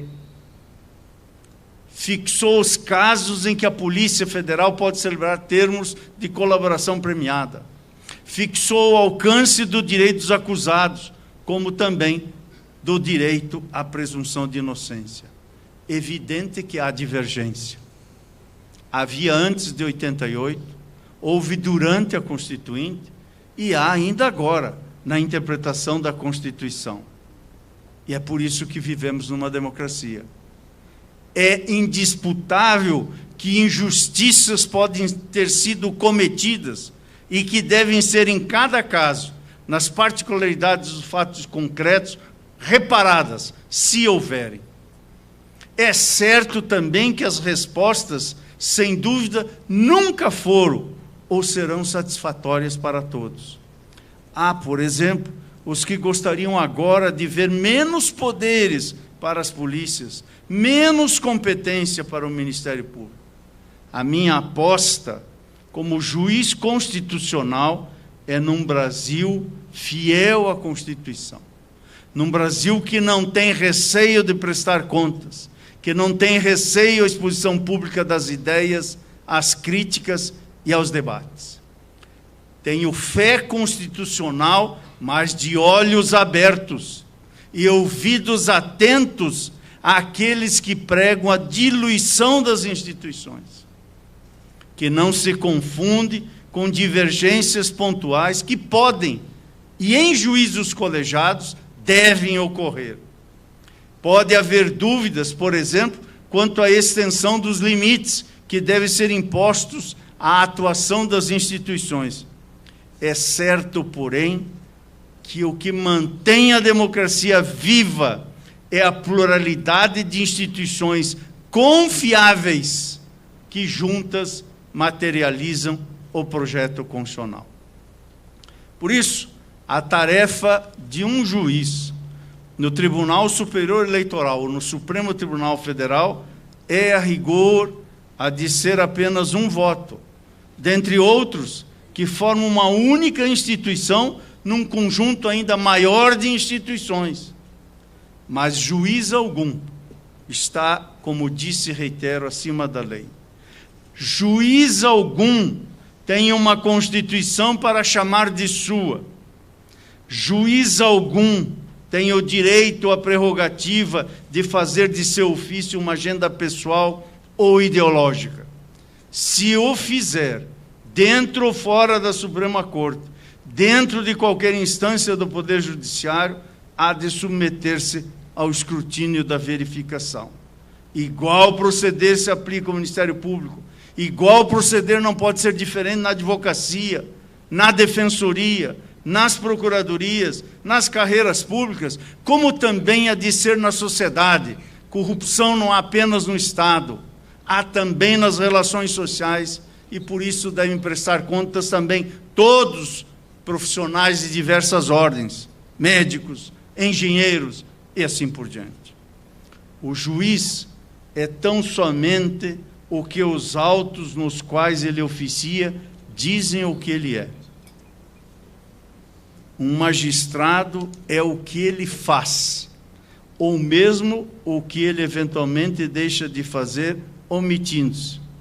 Um juiz não é a versão que tem ele mesmo de si, nem a narrativa de outrem. Sem dúvida que estamos diante de uma aparente falta de certeza num conjunto tão complexo de atores, mas o caminho que me parece indispensável, possível e necessário é o da confiança que temos que construir e permanente manter nas instituições democráticas e na nossa Constituição. E é em nome dessa confiança que as escolhas mais cedo ou mais tarde recaem sobre modelos de Estado que aprofundam a consolidação de 88 para cá da jovem democracia brasileira. O futuro dirá tanto de nossos erros quanto de nossos acertos. Ninguém passará incólume ao testamento da própria consciência e da própria história.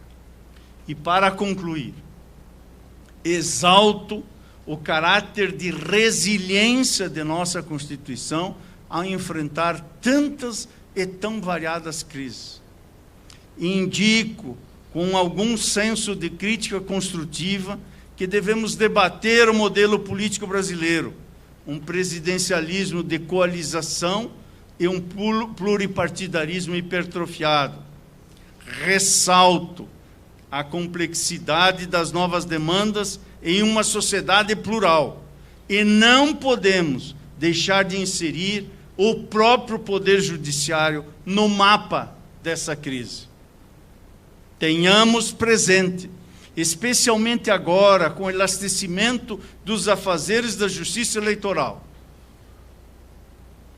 vencido, não convencido, mas esta foi a definição que se tomou, o elastecimento das atribuições da Justiça Eleitoral.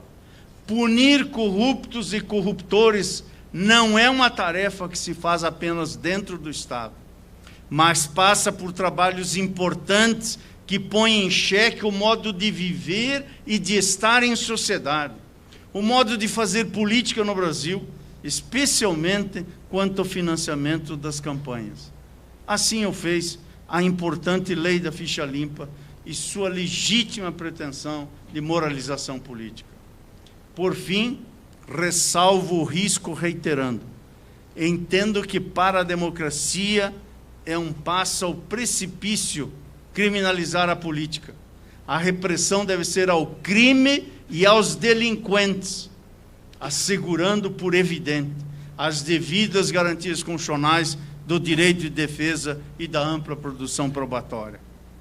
Mas também será um risco para a democracia se consentirmos com a impunidade, se seccionarmos a corrupção a segmentos seletivos e se deixarmos de compreender que também há corrupção real na falta de escolas, na falta de saúde pública, de infraestrutura e de tudo o que faz um país merecer o nome de nação aberta, plural e inclusiva. Por isso, sistematização das normas eleitorais para nos auxiliar nas eleições de 2020. Pode ser um grão de areia, mas cada um carregando o seu, a nossa cara pode ser imensa e importante. Claro que são evidentes as dificuldades de controle das eleições municipais em um país continental, ao lado da emergência da desinformação ou das denominadas fake news. Mas erram aqueles que imaginam que a Justiça Eleitoral adotará qualquer providência para manietar a imprensa. Ao contrário, a liberdade de expressão e de comunicação se realizam no pensamento plenamente livre. E esse é o nosso mantra. Para os problemas da liberdade, mais liberdade. Eis um conjunto de desafios que devem, quiçá, desenhar nas escolhas políticas e nos nossos debates para um possível futuro. Resistir a uma persistente elite do atraso, suplantando-a, pois foi por aí que se contaminaram os partidos políticos, inclusive aqueles de corte programático e de nitidez ideológica, e assim aqueceram por ações ou omissões com a perniciosa captura do melhor dos sonhos de uma geração. Resistir às massas de manobra, resistir aos arautos da quebra constitucional, resistir ao verniz da liberdade que tem sido usado para esconder a essência do arbítrio, resistir aos retrocessos éticos e jurídicos, enfrentar o patrimonialismo que ainda une a corrupção real à exclusão social e econômica, ao modelo que esbulha marginalizados de patamares mínimos, dignos de vida, que exclui mulheres e homens de trabalho digno, que exclui da sua vivência plural povos indígenas, direitos emancipatórios das mulheres, das crianças e dos adolescentes, iniciativas empreendedoras de emprego e de produção de renda. E resistir à elevação do sistema punitivo estatal como lenitivo para todos os males. Nada obstante, é fundamental que também se aplique o sistema punitivo estatal na sua legitimidade e nos seus limites constitucionais. Não roubar e não deixar roubar, como disse Ulisses Guimarães. O futuro, presidente Gilberto, e falo da nossa geração, ao olhar para os seus e os meus cabelos brancos, já um pouquinho destelhados pelo passar do tempo, o futuro não nos absolverá se cruzarmos os braços, se a justiça se encastelar longe do povo e se os juízes se situarem fora dos marcos constitucionais. Essa é a nossa geração, do pai da Ana Carolina, a geração de todos nós que aqui estamos para dizer que devemos ter firmeza e sermos implacáveis nos limites da lei com todos aqueles que se inebriaram com o aroma do ouro e da prata. Implacáveis com todos, mesmo sem justiça seletiva. Eles sabem por quê. É preciso respeitar, por evidente, o Estado democrático de direitos e as garantias fundamentais. E, na mesma linha, é preciso punir nos limites e nos termos que a Constituição autoriza e legitima. E nós que somos juízes, sabemos que acima de nossas convicções devem falar mais alto as nossas responsabilidades. Para citar o bom e velho Max Weber, juiz não tem ética da convicção, juiz tem ética da responsabilidade. E é por isso que aqui hoje na Justiça Eleitoral me permito dizer, quando rufam tambores de guerra, melhor é chamar a Justiça Eleitoral. Melhor é olhar para o ano próximo, para as eleições municipais que teremos em todo o país. E eis uma oportunidade para dar um testemunho de um país que deve orgulhar seus filhos, meus netos, e todo o seu povo, da humanidade que precisamos realmente merecer, com tolerância, com respeito, com diversidade. Ou então, será uma oportunidade perdida para conosco mesmo e com a nossa história.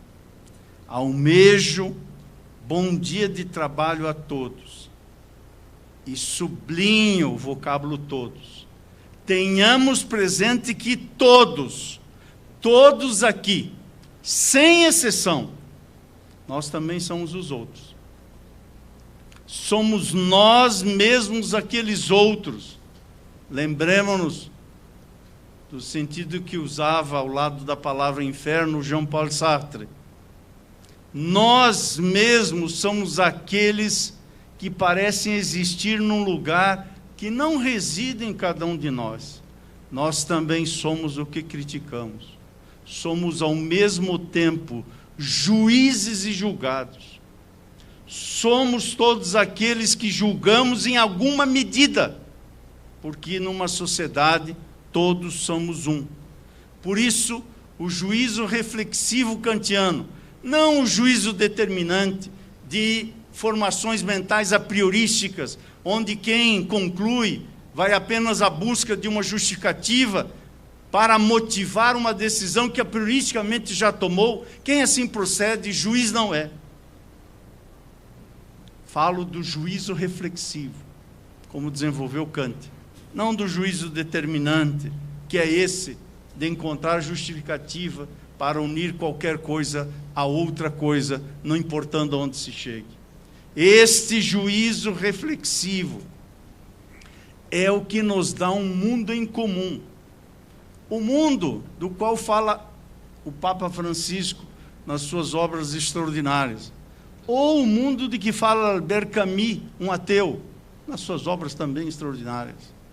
Nós temos o mundo do dissenso, o mundo da res pública, o mundo que tem que distinguir o certo do errado, o mundo que convoca a paz e o bem. Entre mentes, nesse trabalho de sistematização, conclamo a todos que façamos o que pudermos para afrontar esse ceticismo que transformou o limite numa espécie de vale-tudo. Não é possível dizer que, sob a Constituição, qualquer afirmação se sustenta. Ao contrário, há limites. E esses limites estão acima de ideologias ou conjunturas. Se aplicam ao tempo de ontem, aos dias de hoje e ao dia de amanhã. E não é necessário ter aquilo que Platão escrevia, dizendo que para acessar a esse estágio de conhecimento, precisaria-se ter uma natureza nobre. Não se trata de nada disso. Para acessar esse estágio, basta ter caráter, o agir consciente e ação constante, manter acesa a chama que nos vocaciona a dizer, como todos nós estamos dizendo aqui nesse momento, sim, presente, aqui estamos para fazer a nossa parte. É isso mesmo que nos espera, inventar o futuro. Essa é uma expressão usada por Sérgio Vieira de Mello e que é reproduzida na biografia que eu mencionei ao começo. A sua esperança, de Vieira de Mello, soa como uma advertência para aqueles que são adejados por uma frase bíblica, desembargador Tito: bem-aventurados os que têm sede de justiça. Ela exige essa sede, lucidez de bisturi e olhar amoroso.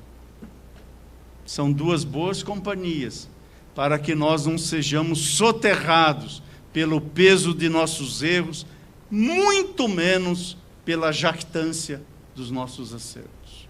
A chama de Vieira de Mello e de tantos aqui presentes e outros ausentes segue tremulando. Tremula aqui, acolá e em algum lugar. Vieira de Mello escreveu a jornalista Samantha Power na sua biografia: sabia demais. Aqueles que sabem demais às vezes se vão. Mais ainda perto de nós, o destino foi cruel com o ministro Teori Zavascki, a quem sucedi em numerosas funções no tribunal. Isto para ficar no exemplo que me é muito caro, próximo e doloroso. Muitos feneces, alguns são desterrados, outros segregados, e tantos outros mais se extenuam do presente e se põem para fora do próprio circuito da vida. Para honrar aqueles que jazem, nós somos os remanescentes. Nós somos aqueles que devemos tentar vencer a impotência das instituições, resistir ao peso das nossas próprias instituições, das contradições, dos interesses mais diversos que vêm agora armados pelo poder de liquefação do tecido institucional. E por mais que saibamos que isso pode beirar o impossível, por mais que mesmo quando numa existência haja um só Sérgio Vieira de Mello e um só Teori Zavascki, a chama que alumia, deve repetir, como escreveu em Portugal o poeta Manuel Alegre: mesmo na noite mais triste, em tempo de servidão, há sempre alguém que resiste, há sempre alguém que diz não. Muito obrigado.